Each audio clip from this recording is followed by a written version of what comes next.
තොපි කියලා දෙනවා. ඒක තහනම් කරන්නේ. හැබැයි තහනම් හරියට ඉවත් කරන්න ඕන. ඔය මදන මොහොතේ හදන්නේ මොනවද? ගංජා එලිකටනේ පස්සල්. ඒක නැවත වතාවක් පහේ තොපි කඩලා දෙන්න ඕන.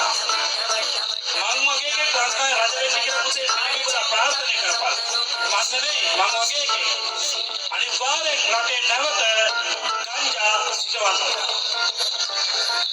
අනිවාර්යෙන් කරන්න. ඉස්සර මිනිස්සුගේ ඒ උත්තේජන ශක්තිය තිබුණේ ගංජා එක්ක. හැබැයි ගංජා බොන්න නෙවෙයි මම මේ කියන්නේ. ගංජා කාපලා. ගංජා කෑමත් ඒ වගේම තමයි ආදේ තමයි. හැබැයි ඒක ඇඟට හොඳයි. ඔබ අම්මන මට බඩි. හැබැයි ඔය වල රටේ දේවල් වෙනවා. දරුවන් ශක්තිමත් කරන්න මට මේක කියන්න වෙනවා.